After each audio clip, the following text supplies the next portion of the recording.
Bonjour et bienvenue sur Radio Cessort, votre podcast quotidien sur l'actualité cyber du jeudi 6 mars 2025, épisode 214. Je suis Marc-Frédéric Gomez, en direct du Berry.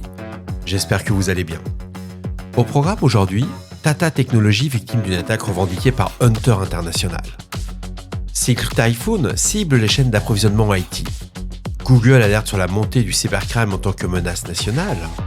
Les banques du Moyen-Orient renforcent leur cybersécurité face aux menaces croissantes. Chrome version 134 intègre 14 correctifs de sécurité. Un malware Android infecte plus de 220 000 appareils via Google Play. Ray Hunter, un outil open source pour détecter les attaques Stingray.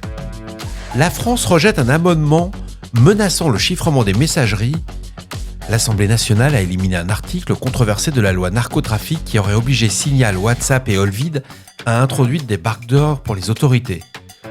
Bien entendu, vous retrouverez toutes les sources qui m'ont permis de réaliser cette revue d'actualité dans la description de cet épisode, ainsi que dans la newsletter hebdomadaire de Radio Cessort. Abonnez-vous pour ne rien manquer. The Cyberthrone nous apprend que Hunter International revendique une attaque contre Tata Technologies. Le groupe de ransomware Hunter International a revendiqué une cyberattaque contre Tata Technologies, entreprise spécialisée dans l'ingénierie et les solutions numériques. L'attaque aura lieu en janvier 2025 et aurait conduit à l'exfiltration de 1,4 téraoctets de données sensibles, incluant des documents confidentiels et des communications clients. Les secteurs ciblés, notamment l'automobile et l'aérospatial, comptent des clients de premier plan comme Ford, McLaren, Honda ou encore Airbus l'avionneur.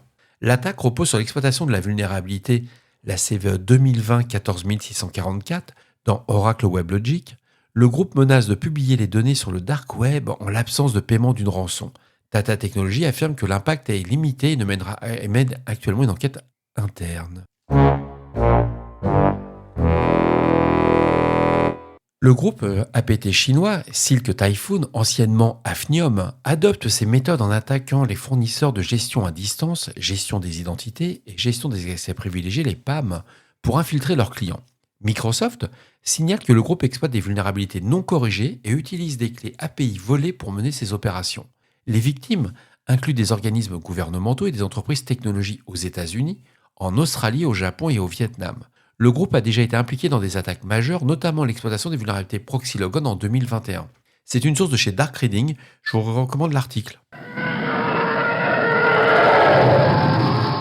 Un rapport du Google Threat Intelligence Group met en avant la menace grandissante que représente le cybercrime pour la sécurité nationale. Le document souligne que les États exploitent des réseaux cybercriminels à des fins d'espionnage et de sabotage. Exemple notable, Sandworm, qui provient de Russie, affilié à l'armée, utilise des outils criminels pour des cyberattaques en Ukraine.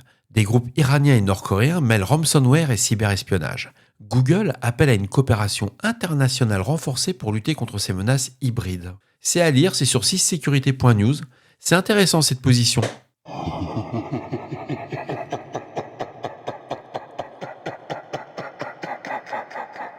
On apprend encore par 6sécurité News que les banques du Moyen-Orient, notamment aux Émirats arabes unis, intensifient leurs efforts de cybersécurité face à une hausse des attaques. Et lors du Cyber Wargaming 2025, les experts et les institutions bancaires ont analysé les vulnérabilités et les nouvelles menaces. Il y a quelques chiffres qui sont intéressants. 21% des incidents cyber en 2024 ont visé le secteur bancaire. Investissement de 2 milliards de dollars pour renforcer la sécurité nationale. Il n'y a pas de source derrière tout ça. C'est-à-dire qu'ils vous parlent de ça, mais quand vous commencez à creuser, j'aimerais beaucoup savoir comment 21% des incidents de la planète concernaient le secteur financier. Mais enfin, c'est un jour. Je remonte l'info, mais je la prends avec beaucoup de prudence. Les attaques par ransomware restent préoccupantes, avec une hausse de 12 à 19 groupes actifs en un an. Parmi eux, Logbit reste le plus redouté. C'est-à-dire, c'est intéressant, c'est un petit peu le truc qu'on prend avec son petit café le matin. Google a déployé Chrome version 134 intégrant des correctifs de sécurité et des améliorations. Il y a quand même 14 vulnérabilités qui ont été corrigées. Il y a un changement semi-automatique des mots de passe détectés comme compromis, comme quoi vous n'êtes pas du tout espionné quand vous utilisez un navigateur qui vient d'une telle entreprise.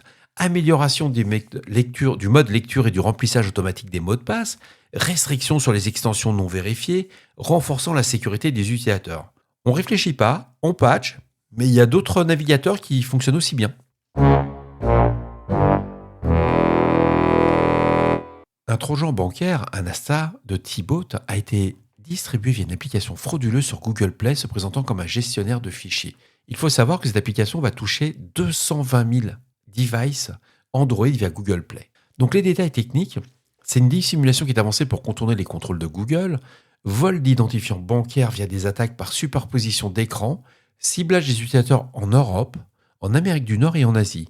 Google a supprimé l'application et initié une désinstallation forcée, mais les experts recommandent un reset usine pour les appareils infectés. C'est à lire, c'est sur GB Hacker, c'est court, c'est immédiatement actionnable. Si vous avez un téléphone Android que vous l'avez jailbreaké, je vous recommande très fortement de lire l'article. Blipping Computer nous remonte que l'EFF, l'Electronic Frontier Foundation, a lancé Ray Hunter. C'est un outil qui permet de repérer les simulateurs d'antennes relais, ce qu'on appelle l'IMSI Catcher, utilisés pour surveiller et intercepter les communications mobiles. Contrairement aux méthodes classiques nécessitant des équipements coûteux, Ray Hunter fonctionne sur un simple hotspot mobile à $20 et alerte les utilisateurs lorsqu'un comportement suspect est détecté. J'ai pas testé, par contre j'ai mis ça dans ma liste d'outils à vérifier. Les IMSI Catcher sont généralement utilisés par les forces de l'ordre, mais aussi par les cybercriminels de haut niveau pour l'espionnage étatique, etc. C'est assez intéressant. $20, ça vaut la peine. Je l'ai mis dans la revue de presse. C'est à utiliser uniquement à des fins de laboratoire. Et si vous faites attraper avec un IMSI Catcher, en France, vous allez en prison. Donc, faites attention quand même. Vérifiez avec vos services juridiques. L'Assemblée nationale a rejeté un amendement de la loi narcotrafic qui aurait imposé des backdoors aux messageries chiffrées comme Signal, WhatsApp et Allvid. Il faut savoir que dans le débat des défenses et des libertés numériques par des associations comme la Quadrature du Net, il y avait une opposition aussi de l'ANSSI qui jugeait ces backdoors trop risqués pour la cybersécurité globale et un consensus technique qui affirmait qu'un chiffrement affaibli mettrait tous les utilisateurs en danger. Donc, c'est un premier retour, c'est pas complètement une annulation du texte de loi. Il faut savoir que le texte sera encore débattu en séance plénière le 17 mars 2025. C'est clubique, donc c'est un peu léger au niveau du texte, mais c'est plutôt pas mal comme remontée d'infos. Enfin, il y a des gens qui se sont greffés un cerveau à notre niveau, quoi. Ça fait du bien, quoi. Quand on voit ça, j'ai dit « Ah, ouf !» J'aurais bien voulu voir un Signal, un WhatsApp ou un Allvid avec des backdoors, quoi. Et voilà, cet épisode de Radio Cesseur du jeudi 6 mars 2025 touche à sa fin. Je crois que vous l'avez compris, je suis hyper enrhumé.